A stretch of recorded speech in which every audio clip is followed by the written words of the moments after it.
Still playing store on the internet? Dad laughed at Christmas dinner, holding up his wine glass like he was making a toast. Mom sighed from across the table. Seriously, Morgan. When are you going to get a real job? My sister Bethany flipped through Fortune magazine half listening. Then she froze. Her face went completely white. Oh my God, she whispered. Oh my God.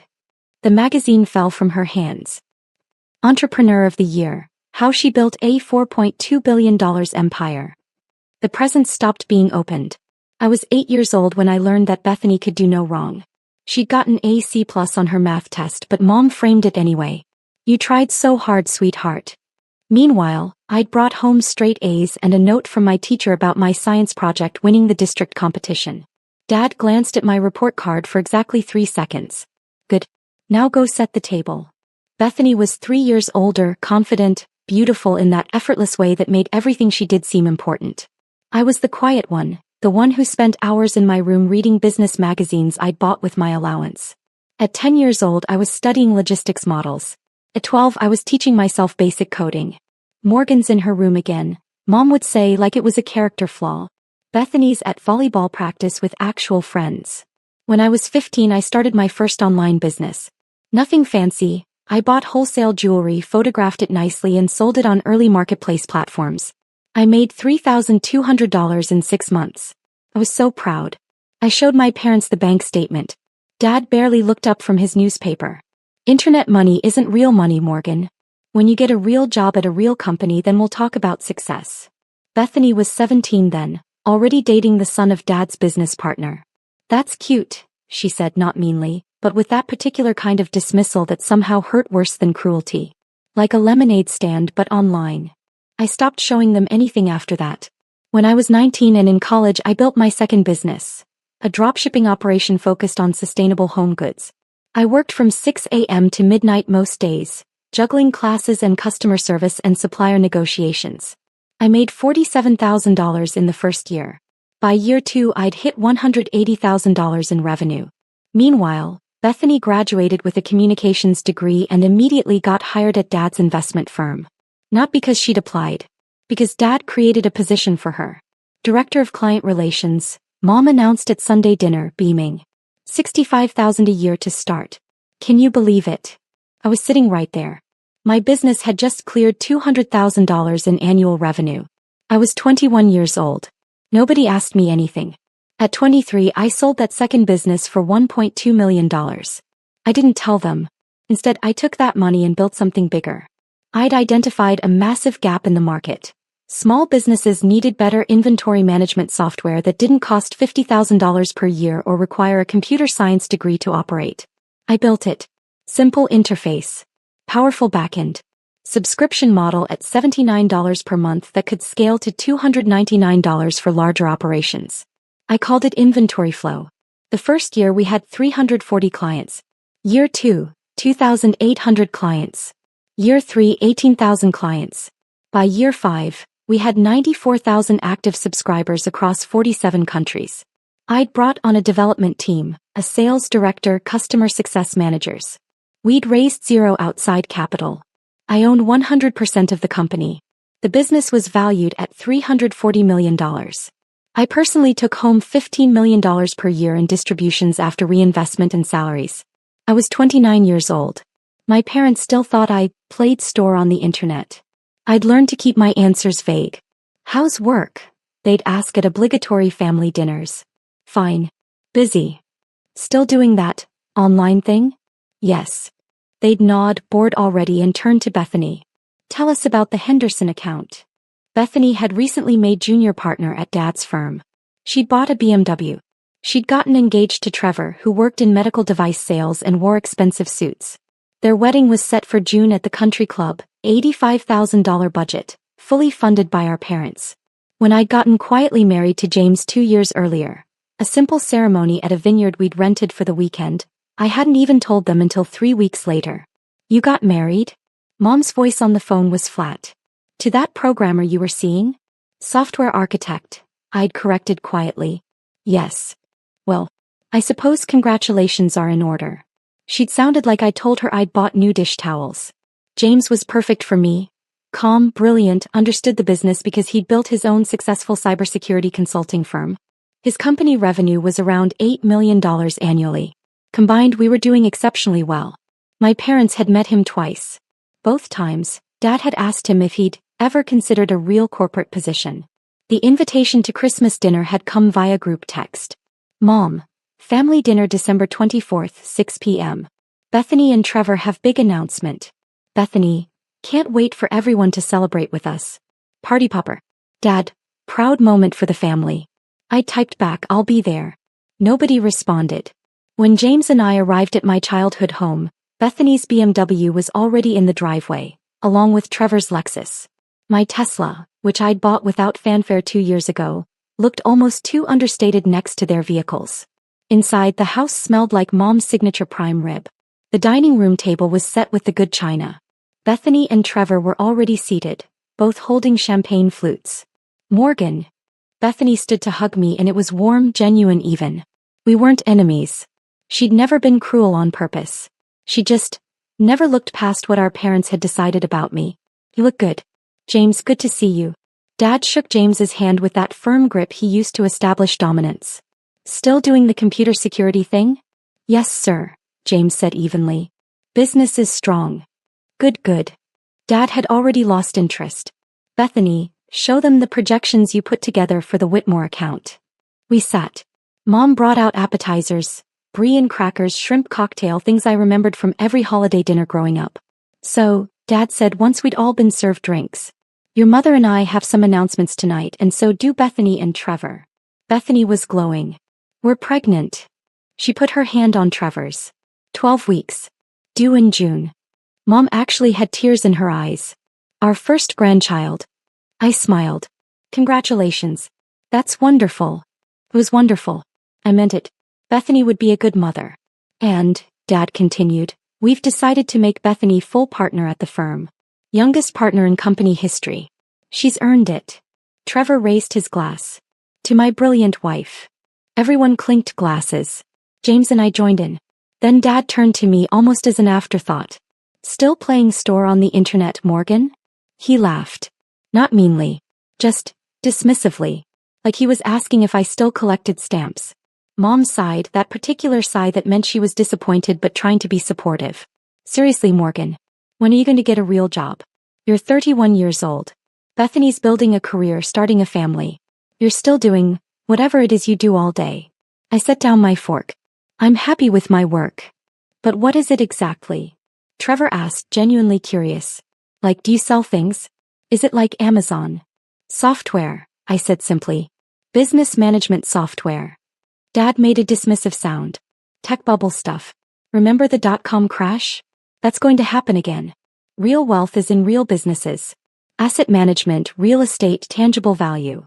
Bethany was flipping through a Fortune magazine she'd brought in from the living room. I was reading this earlier, she said. They have this feature about entrepreneurs under 40 who... She stopped. Her face drained of color. Beth. Trevor touched her arm. You okay? He was staring at the magazine. Her hands started trembling. Oh my God, she whispered. Then louder, oh my God. What they didn't know, what I'd never told them, was that inventory flow had exploded in the past 18 months. We'd been approached by 3 major venture capital firms offering to buy minority stakes at a $1.8 billion valuation. I turned them all down. Then a Fortune 500 logistics company had offered to acquire us for $4.2 billion in cash and stock. I'd accepted. The deal had closed 8 weeks ago. My payout, after taxes and setting aside funds for my team's bonuses, $2.8 billion. $2.8 billion. I'd kept the same team, stayed on as CEO for a 3-year transition period at a $15 million annual salary, and maintained creative control over product development. The acquisition had been featured in TechCrunch, Bloomberg, and the Wall Street Journal. Forbes had done a profile. And 3 weeks ago, Fortune had named me Entrepreneur of the Year for the Under 40 category.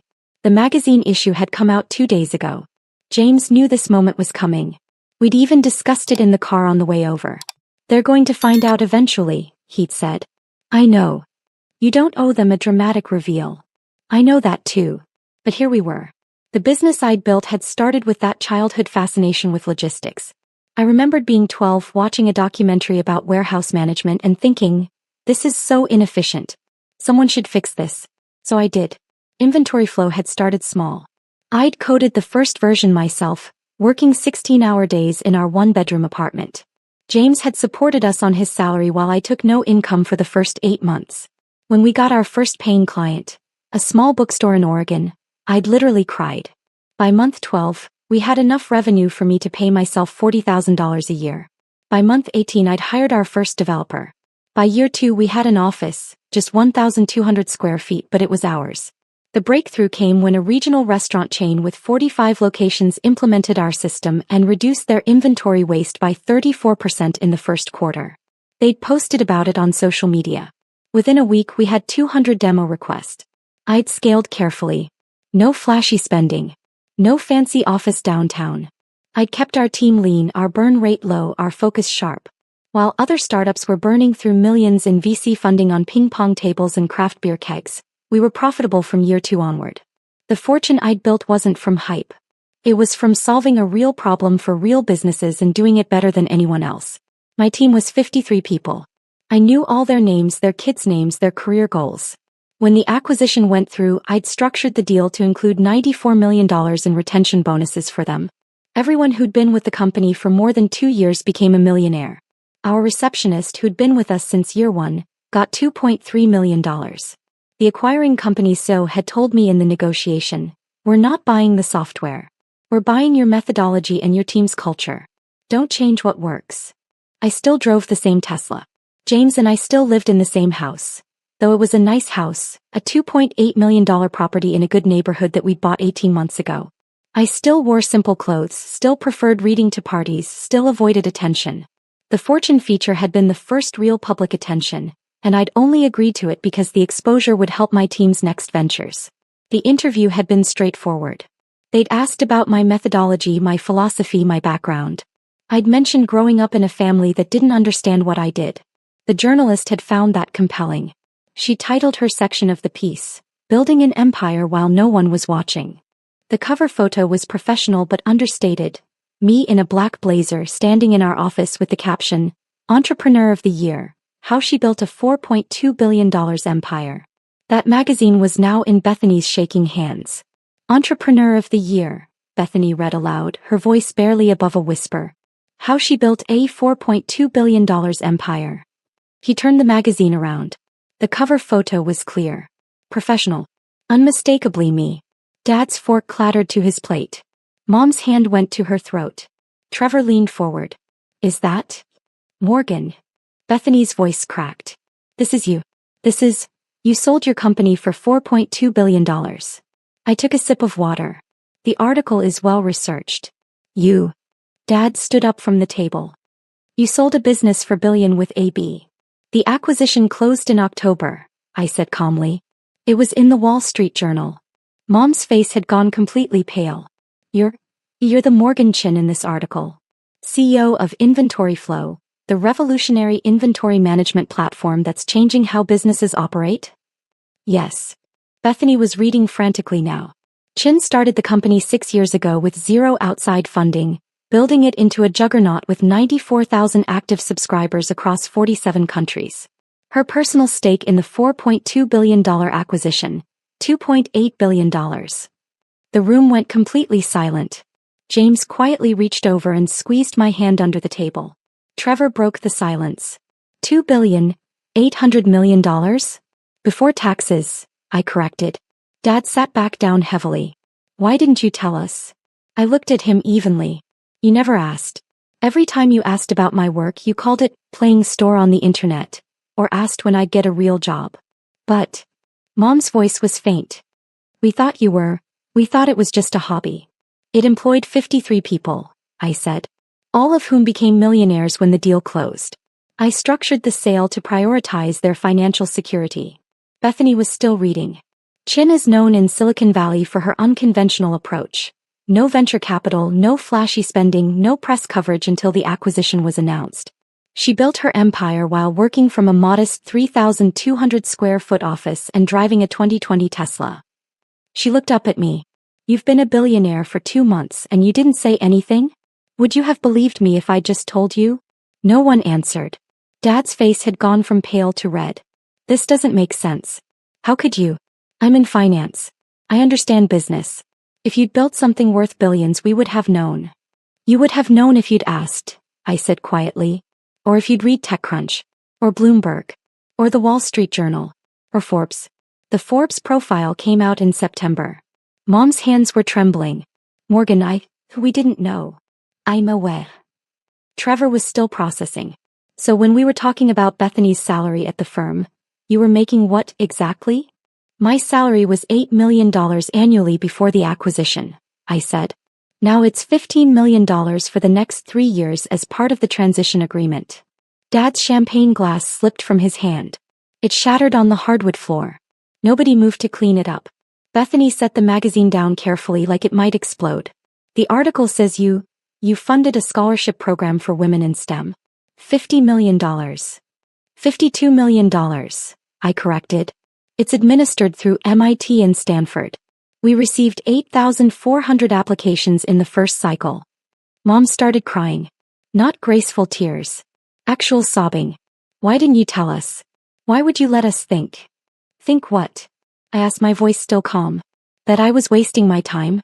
That I needed to get a real job? That Bethany was the successful one. That's not fair, Bethany said, but her voice was uncertain. Isn't it? I looked at her. You're a junior partner making $180,000 a year at Dad's firm. That's genuinely impressive. I'm proud of you. But at Christmas dinner 2 years ago, Dad spent 40 minutes explaining your promotion to everyone. When I mentioned I'd hired our 20th employee, he asked if I was finally going to become profitable. We didn't know, Dad said, but his voice had no strength behind it. No, I agreed. You didn't. Because you never asked. James spoke for the first time since the magazine appeared. The article mentions that Morgan's parents were unaware of her success until the acquisition was announced. The journalist asked Morgan about that. Do you want to know what she said? Everyone stared at him.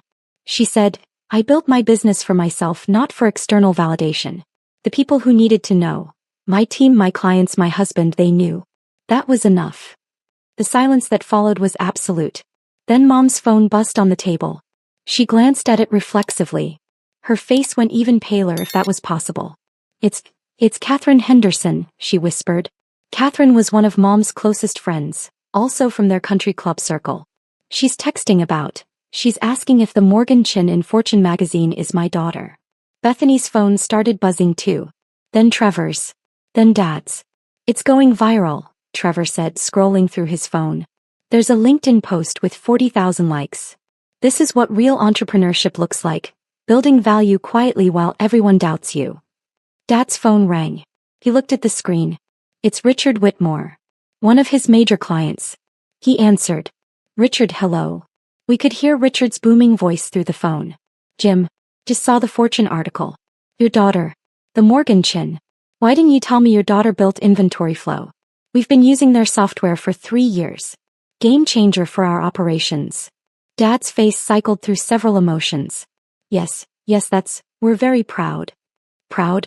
Jim, you should have been shouting it from the rooftops. I'm telling everyone at the club tomorrow. We need to do lunch. I want to pick your brain about the industry.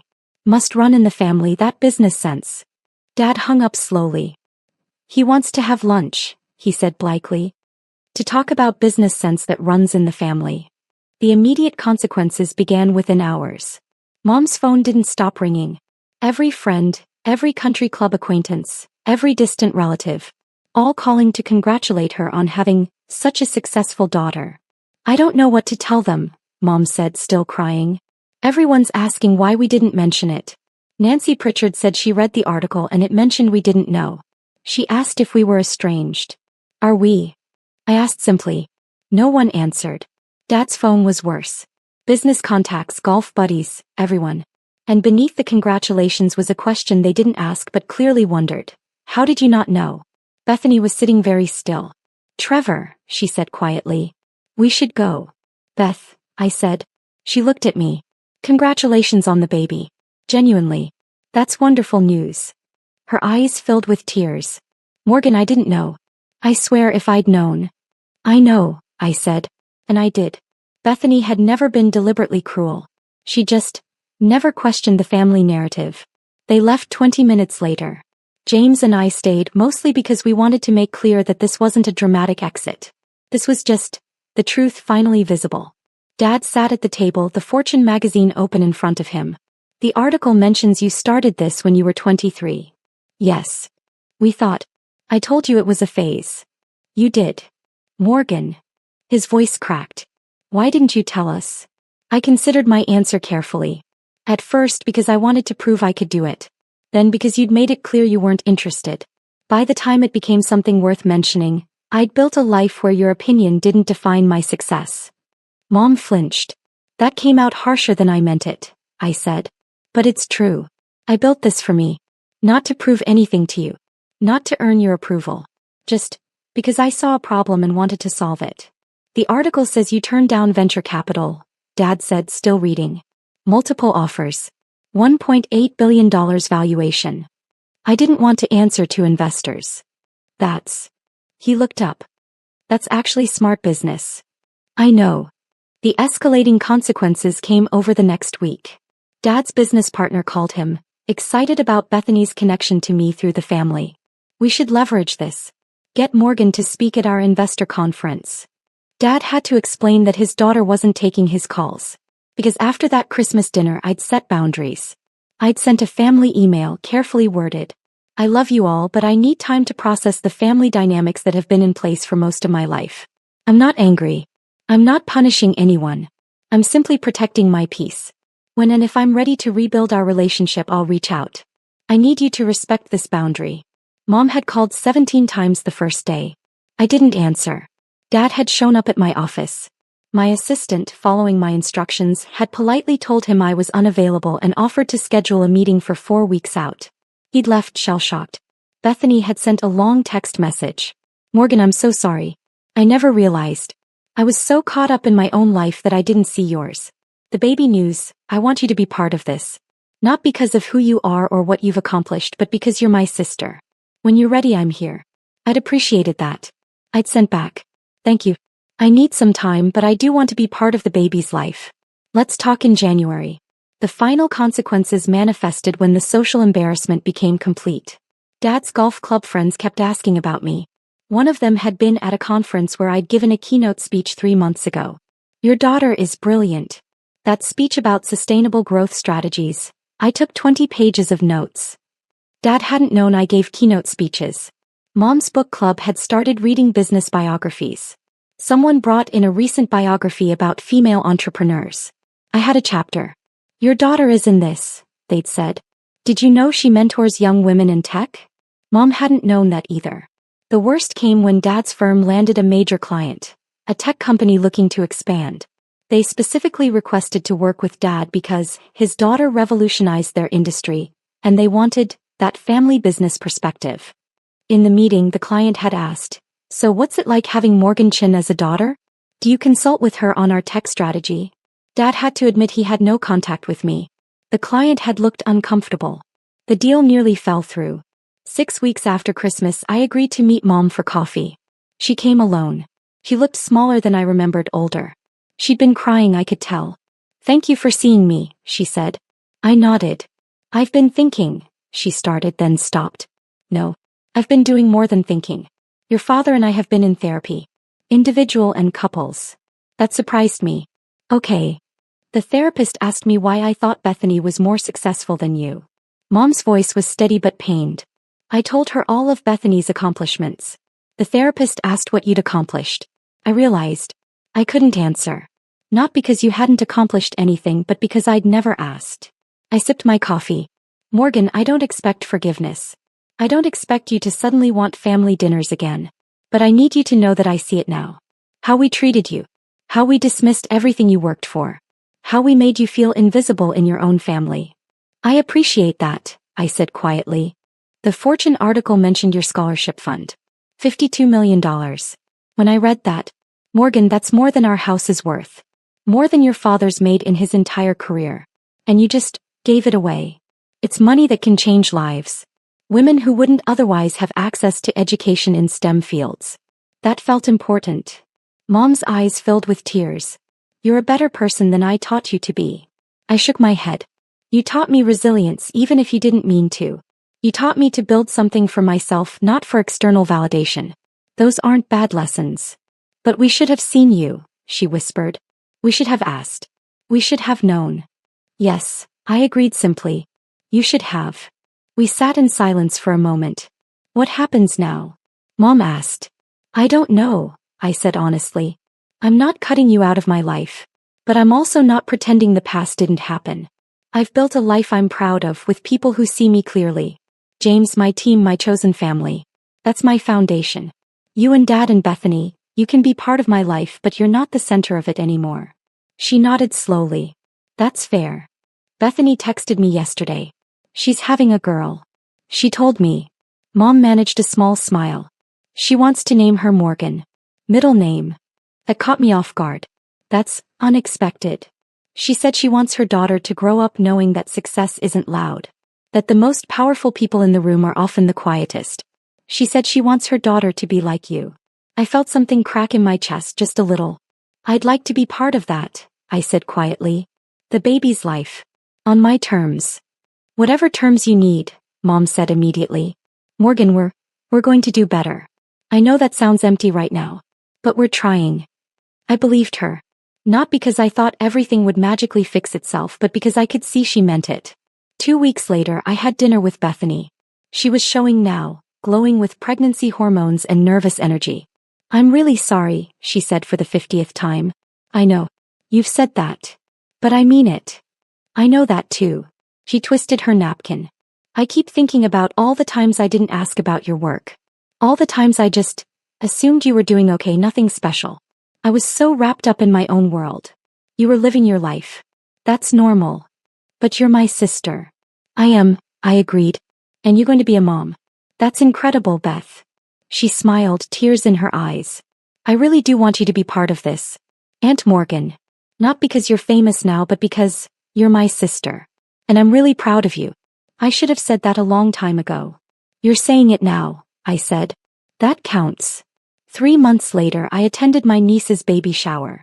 Dad was there, quieter than usual, watching me with something like wonder. Mom was attentive without being overbearing. Bethany introduced me to her friends without mentioning fortune or money or business. Just, this is my sister, Morgan. It felt like a beginning. Not a reset. You can't erase 31 years of family dynamics. But a beginning. I left the shower early. I had a board meeting the next morning, and James and I drove home through the evening traffic. That was good, he said. It was, I agreed. Think it'll stick? The changes. I don't know. But I'm not waiting around to find out. I've got a life to live. He smiled. Billionaire CEO by day, auntie by weekend? Something like that. My phone buzzed. A text from Bethany. Thank you for coming. Meant everything. I texted back. Wouldn't have missed it. Love you. And I meant it. Because here's what I'd learned.